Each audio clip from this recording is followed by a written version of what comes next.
চুয়াডাঙ্গার কয়েক উপজেলায় ফুলকপি চাষ করলেও যথাসময়ে আসেনি ফুল, মাঠেই নষ্ট হচ্ছে পাতা ও কাণ্ড।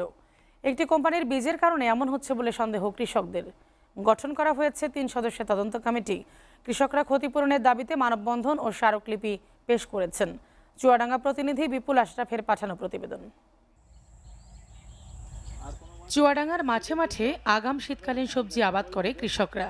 তবে ফুলকপি নিয়ে বিপাকে পড়েছেন বেলগাছি, গাড়াবাড়িয়া সহ কয়েকটি গ্রামের শতাধিক কৃষক। ফসল ওঠার সময় হলেও ফুলকপির গাছ কুকড়িয়ে ঝরে পড়ছে পাতা। সিনজেন্টা কোম্পানির হোয়াইট গোল্ড কপির বীজ কেনার সময় 55 থেকে 60 দিনের মধ্যে কপি বিক্রির কথা বলা হয়, কিন্তু 70 দিন পেরিয়ে গেলেও কপিই ধরেনি। অথচ একই মাঠে অন্য কোম্পানির বীজের ফুলকপি গাছ তরতাজা ও ফলন হওয়ার পথে। বীজ, জমি প্রস্তুত, সেচ, সার দিয়ে প্রতি বিঘায় কৃষকদের খরচ হয়েছে 35 থেকে 40 হাজার টাকা।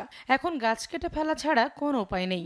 কৃষকরা ক্ষতিপূরণ দাবি করেছেন। না, আমাদের কোম্পানি যে প্রতারণা করছে আমাদের সাথে, তার সুষ্ঠু বিডিডি অফিসের কাছে অবজেকশন দিয়েছি, কৃষি অফিসে।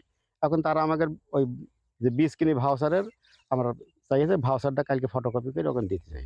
বেলগাছি গ্রামের ফুলকপি চাষিরা ফুঁসে উঠেছে। তারা প্রতারক সিনজেন্টা কোম্পানির বিচার ও ক্ষতিপূরণ দাবি করে মানববন্ধন গড়ে তোলে প্রেস ক্লাবের সামনে। পরে জেলা প্রশাসকের স্মারকলিপি পেশ করেন। আমাদের যে ক্ষতিপূরণ দিলে পরে আমরা কিছুটা উঠতে পারবো, পরবর্তী চাষ করতে পারবো। হোয়াইট গোল্ড জাতের বীজের পরিবেশকদের দাবি, আবহাওয়া ও প্রাকৃতিক দুর্যোগের কারণে ফুলকপির গাছ নষ্ট হয়ে গেছে। আসলে বীজতলা থেকে গাছ মূল জমিতে লাগাতে দেরি করায় এমনটি হতে পারে।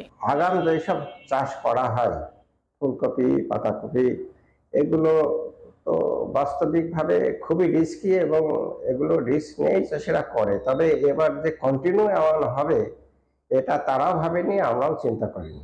আগাম সবজির মধ্যে 3,500 জমিতে ফুলকপি চাষ হয়েছে। এর মধ্যে বেশ কিছু কৃষক সিনজেন্টা কোম্পানির বীজ ব্যবহার করে ক্ষতিগ্রস্ত হয়েছে। এই ঘটনায় 3 সদস্যের তদন্ত কমিটি গঠন করা হয়েছে। কৃষকের ক্ষতিপূরণের বিষয়টি দেখার কথা জানান কৃষি সম্প্রসারণ অধিদপ্তরের এই কর্মকর্তা। তদন্ত কমিটি ইতিমধ্যে সেটি পরিদর্শন করেছেন এবং তারা প্রক্রিয়ার মধ্যে আছেন। পাশাপাশি বিজ্ঞান ভিত্তিক রিপোর্টের জন্য আরএআরএস যশোরকে আমরা চিঠি দিয়েছি। সাধারণ কৃষকদের ক্ষতি না করে বীজ কোম্পানিগুলো মানসম্পন্ন বীজ সরবরাহ করবে, এমনটাই প্রত্যাশা এলাকাবাসীর। SA TV news desk.